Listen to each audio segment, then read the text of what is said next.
Good morning, baby. It's the Doug Rising Show. Well, the Doug Rising Show.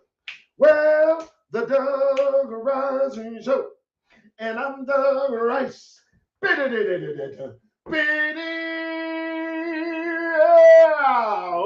baby? That's for those folks that tune to me later in the morning. How you doing, folks? It is 3 o'clock in the afternoon. That's right, and I'm saying good morning because I've just gotten woken up. I have just experienced another wake-up call, one of many in my life, and I thank you all for showing up to experience the fall. What a day, what a day. Good Lord, have mercy. How's everybody doing? First off, praises to our God, Yahweh.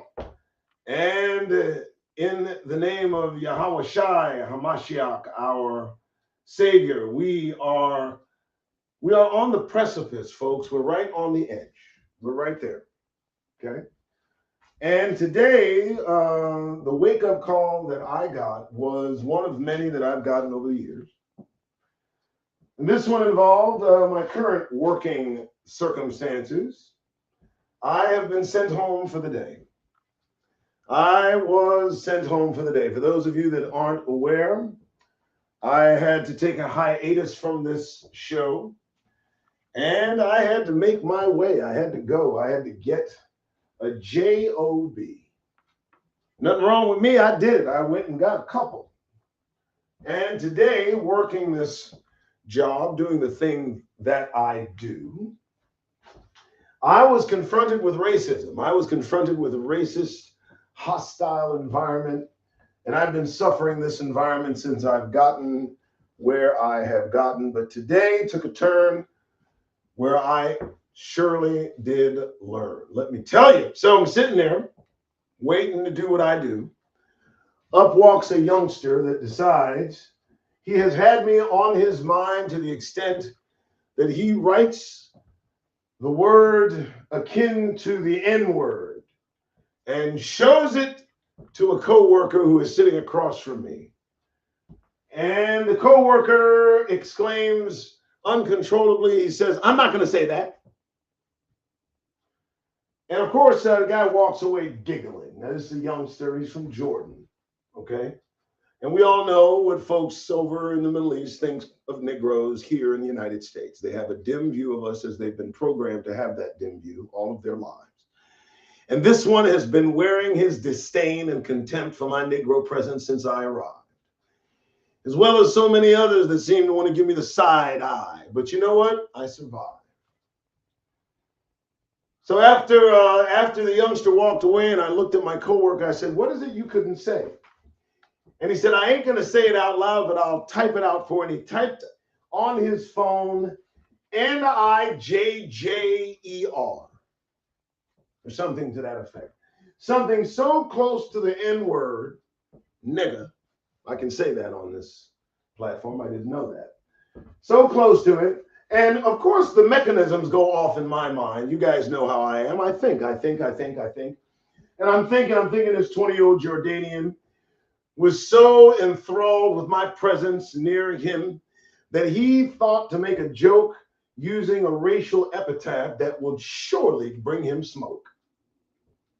But being the coward that he was, being young as well, you know, he by proxy showed an offhanded N-word simile to a coworker sitting in front of me to goad him into saying the N-word audibly. And of course, you know, I'm going to ask the guy, now what would have happened if you had said that word? Who I would have punched in the mouth first? Of course, he laughed it off and I walked away and I thought about it and thought about it and thought about it. And I said, you know what? I can't let this slide. So I approached this youngster. I said, let me tell you something. You think it's funny to show people the N-word, to encourage them to say the N-word in front of black people? You think that's funny? He immediately caught a complex. Oh, no, I didn't think, well, look, don't you ever show the N-word to encourage somebody to say it, and don't you ever let it come out your goddamn mouth either. And I walked off. Now, I could see he was rattled, told me not to talk to him that way. I talked to him that way and told him I talked to him that way. I am talking to you this way, you young punk, disrespectful fucking cur. They don't respect black men. Folks, you need to understand that they have been trained to disrespect black men and treat us as children. They think they can clown around us. They think they can talk loosely around us. The guy that he was showing the N-word to, that he wanted so badly to say it, has constantly barraged me with you people. No, that's you people. Chicken, no, that's you people. Grape soda, no, that's you people. No, that's y'all. I endure it. I'm trying not to fall, you know? But when this other guy comes and encourages the same guy to spurt out the N-word in front of me as a joke. So, again, he didn't want this smoke. So, I confronted him, yada, yada, yada. He's still mouthing off. I go in my position. He's next to me. You folks can put this together yourselves. And I'm talking and I'm saying what I'm saying. Hey, I'm not playing. And you know, maybe you need to be praying. Don't come at me with that. So he's giving me the, oh, you're playing the victim. Nobody meant it like this. Dude, you encourage somebody to use a racial epithet in front of a 58-year-old man at a place of business. And now at this point, you need to apologize. If you don't apologize, I'm going to go take your job. Boom. Fuck you. I don't need this shit. So I did. I went. I said, let me tell you something, folks. Now, I'm all for fun and games, but I'm grown. And I'm not going to leave this particular item alone. This young man wants to talk about the N-word in front of old black dudes. And if I was to react in the way that normally black dudes react, then you'd have a problem. What do you think of that? So moments later, I get the call in the office. Both of us sent home for the weekend. Can you believe this? Now, I asked as I was being sent home, why would I be sent home for an employee encouraging another employee to call me a nigger? Why would I be sent home for at least following the rules of protocol and informing those that have the authority? Hey, folks, I mean, you want me to punch him in the mouth, or you want me to talk to you about it? What do you want me to do? Because he's not contrite. He's still running his mouth. And it's about the N-word. It's a joke this clown made about the N-word. You can't expect anything from them other than bullshit. Come into the office, and the first thing they talk about is you threatened this man. They're looking at me. Now, remember, folks, I'm in a professional place of business. The guy has encouraged another person to use a racial epithet in my presence for the sole purpose of, I don't know, impressing me, irritating me, angering me. I take the proper steps needed to maintain my composure. And of course, the Negro is the culprit. They expect us to endure their rancid ass, feckless, fucking foul mouths every goddamned day. And I am sick of giving these motherfuckers a pass. They can all kiss my black goddamned ass. And I mean that. I got nothing but this kind of fucking energy for them. Especially when they step out of line. You know what I mean? When they do so, I mean, they'll be inclined to find that they have lost their goddamned minds. You feel me? And I get from folks here and there, hey man, try this, be cool. You know, be the bigger person when they use racial epithets and try to jokingly encourage others to say nigger in front of a black person. You know, and take that. Be cool with that. No, I'm not cool with it. Our current circumstances don't call for me to be cool about shit anymore. They got us on their goddamned minds, folks. For some reason, they cannot be in close proximity to Negroes without acting the fuck out. And it's just the truth. And if you have the temerity to call out these mental goddamned midgets, for the racist pieces of feckless trash they are. Then they get in their feelings. And all of a sudden now you're the guy that's wrong for reacting to their racism. Listen, folks, I'll be sent home every goddamn day. I told you, one of them thought they was cool enough to sing the N-word in a song that was playing, and I let it be known that that's not cool. I don't tolerate the N-word even being suggested in my fucking presence. And I encourage Negroes to do the same. The days of being cool with these motherfuckers is over. It's the end of them. The Gentile times is over. They don't have a single bit of authority over Negroes, and it's all coming to a goddamned close. But you got to work. You got to make a living. There's a couple of fucks you got to be giving. You know what I mean? And I try. I do. But it seems like the deck is stacked against folks like me and you. I don't seem to understand why I have to tolerate, as a grown-ass motherfucking man, disrespect any goddamn where I go. I don't, just so you know. So that's where I'm at. Got sent home today because a coworker wanted to encourage another coworker to use the word nigger in my presence. That's why I was sent home. And instead of tearing him a new asshole, instead of doing what we normally do to those so reckless to try to prove themselves brave in our presence, instead of me taking his goddamned young head off, I instead took the higher ground and spoke to him and talked about it. And now I'm here at home doing a show because I decided to let somebody know. Well, maybe next time, I don't know, maybe I'd take another path that won't leave that man with a laugh. All right, so that's why I'm here today, folks. I appreciate you tuning in. I appreciate you being here. We are in peril. Negroes in this country are done. They are done with this country, as done as this country is done. There's got to be a way out. That way will be found. We have current circumstances that abound. They are energized with our negrosity. We can't even be in close proximity to these creatures without them coming alive, without them, I don't know, their frequency seems a bit off. I talked to one today, folks. I talked to a lot of them all fucking day. And let me tell you something, this one was smart. This one was a hedge fund manager. And you would think, with all this intellect, with this money, this wealth, you would think that he'd have his white shit together. Well, let me tell you something, folks. They're fucking defragmenting in front of us. And I ain't got a problem letting you know. This is the goddamn Doug Rice Show, you know. Thank you for tuning in. Like, subscribe, share. You know all the stuff to do is right down there. I may be without a job come Monday. I don't know. Maybe one day we'll get above all this and out of this mess. I don't know, but I am going to ask you, if you don't mind, to look down below if you're so inclined and give to the edifices you see that hopefully will come up just for me. There they are. Cash App, of course, works best.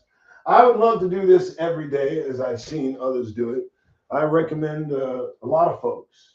The brother he calls himself the Maury. He's great. New brother I support. TL Ministries always leads the way. These guys are what got me in the woke mode I am in. Dante Fortson. I pray that the young brother whose life was taken by police so horrifically is in no relation to Brother Fortson, and prayers go with the family of that young man. Yeah, folks, we're in it now. We're in this mess. We are in this up to our goddamn necks. And they don't like Negroes. Now, I'm going to say it again. They don't like your black ass. And I don't mean Hamites. I don't mean Africans. I don't mean Negroes with a certain dialect or a fucking accent. I'm talking about homegrown former slaves in here Black folks, y'all, they keep calling us. They don't like us. First, we're coming awake. That's our current circumstance. And in every respect, they are about to lay down their law. And the reason I've done this particular live today is to encourage every one of you to tell them to stay the fuck out of your way. They have no authority over you, Negroes. They cannot tell you what to do, Negroes. Listen to the words because they are true Negroes.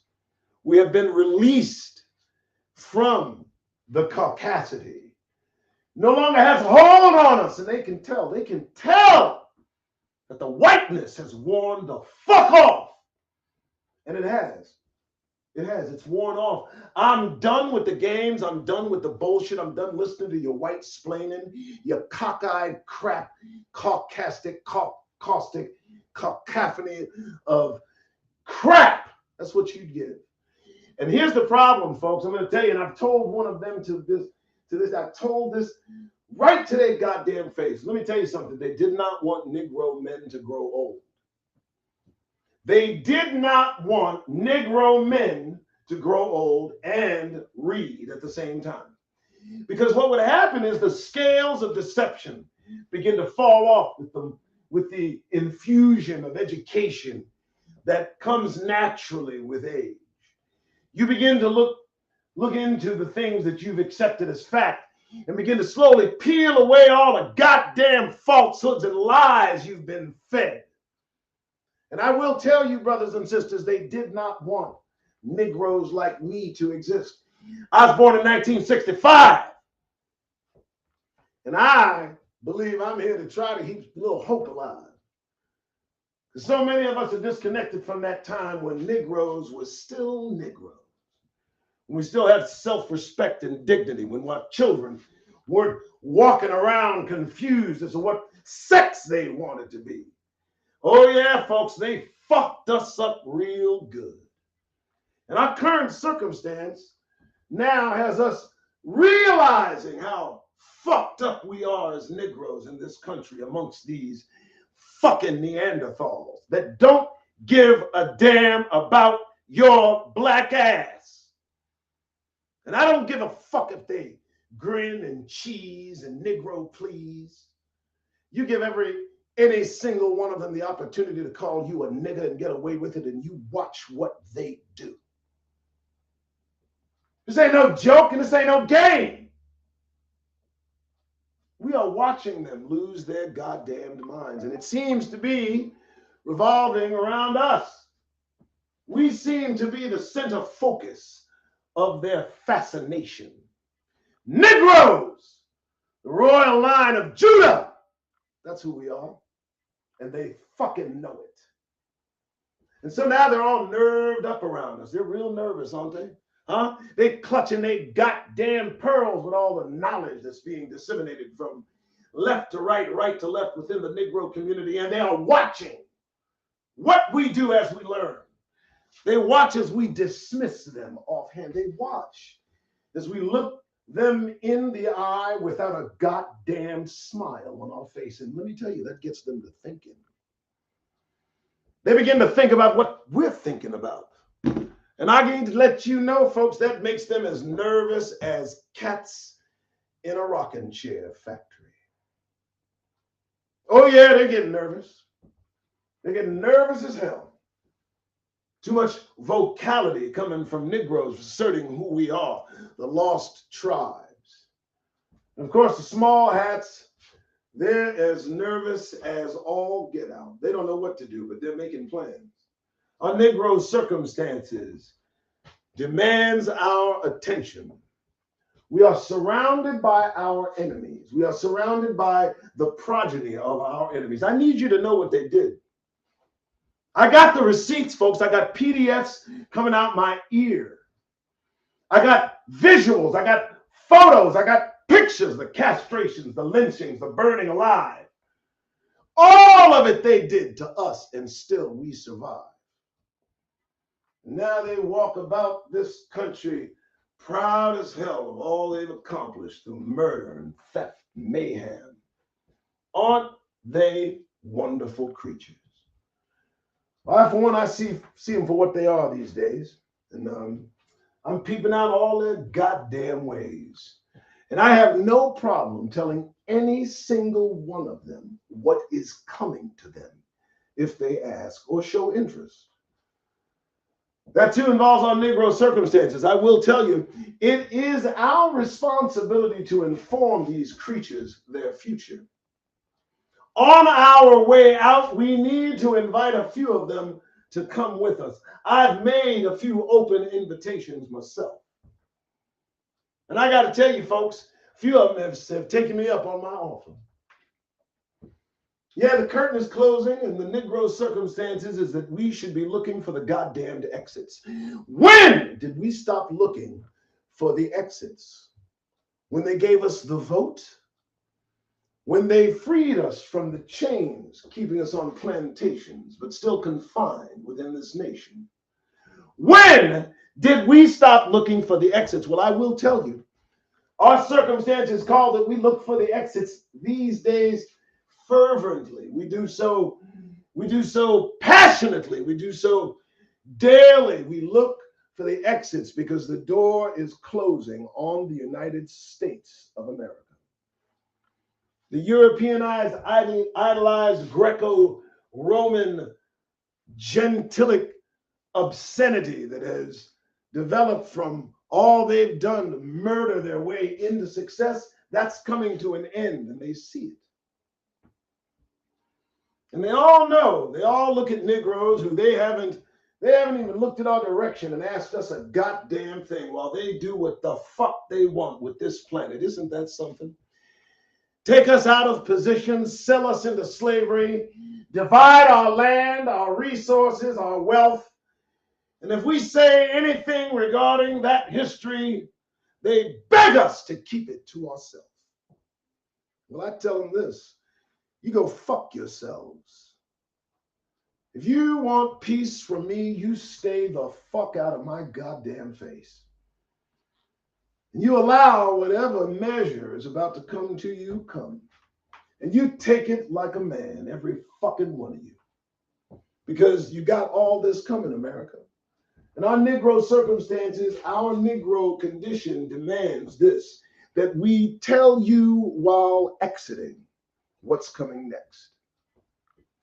All right, folks. Yeah, that's my day. That's what's happening. That's what I got to say. We also have some news. We got a little black news, Negro news, as I call it. First things, well, I know everybody has seen this, and probably another something that's really caused me to be excitable today, not just my seemingly being dismissed. But there are other things that I shouldn't have missed, like this. Police who shot black airmen went to wrong apartment, attorney says. Deputies responding to a disturbance call at a Florida apartment complex burst into the wrong unit and fatally shot a black U.S. airman who was home alone when they saw he was armed with a gun. Are you still grinning? This is why I take exception to them determining that they're going to take the word nigger and make a joke out of it in front of me at a place of business. I will smack fire out of a motherfucker. You hear me? Because this is what they think of Negroes. This is what they do to Negroes if given a chance. And we all know it, and we're living with it as if it's just something to be lived with. We're living with it like it's a normal circumstance, and it's not. This isn't normal. This is vilified hatred coming from those who enslaved us. The hatred that they have for us has never gone away. Edom, Esau. This is biblical. This is historic. They have always hated us. And every chance they get to murder us, they take that chance. A little bit more on this story. The body camera video shows fatal shooting of black airman by Florida deputy in apartment doorway. They don't do this shit to their fucking own. This is the problem I have. They don't have this kind of fucking murderous, venomous intent when they approach a white motherfucker. They ready to kill niggas. And if you think I'm going to allow any single goddamn one of them to play me close in my presence, fuck no. Not while they're doing this shit. The Florida sheriff released body camera video showing a deputy outside an apartment door firing immediately when it was opened by a black man carrying a handgun pointed downward. You motherfuckers. And you actually think that I want to grin and cheese in your goddamn fucking faces all day? Man. Killing family denounced as unjustifiable. This man was in the Air Force. He could carry a weapon. But you see, as I said, they don't treat black men like adults. We're always, in their mind, a victim, something that they can do away with without any due course, without any recourse. This struck me. And to watch the mother and her grief yesterday was, I must say, heartbreaking. It was a heartbreaking thing to watch. This man serving this goddamn country. And look what these motherfuckers did. Fuck them. So, that's it, folks. I mean, I don't get it, man. I don't get it. Why? What is the problem? In how many different ways does this country need to tell us that we are not welcome here? How many ways must this be translated to us and relayed to us? That this has never been a spot for us since they've, taken it over. All right, folks, I'm gonna get out of here. I've done my duty. I put my foot in a white booty. I don't give a fuck about this shit, man. Let me tell you something. These folks, they do not have our interests at heart. Okay? In every respect, they surround you, they grin, they cheese, they're polite, they're all these things. But the first chance they get to fuck your Negro ass, they will. And the first time that you determine you won't accept being fucked, they'll fuck you harder. That's right. So that's the show, folks. I'm not going to talk myself into being hoarse. I just wanted to, use my time wisely. Otherwise, I'd be working right now. But these are Negro circumstances. Thank you so much for tuning in. Please like, subscribe, share. I know it wasn't maybe what you expected, but hey, I try to give a little bit of entertainment. You guys have yourself a wonderful Shabbat tomorrow. I might do a show. Who knows? Maybe I'll get back into the swing of things. But until then, Shabbat.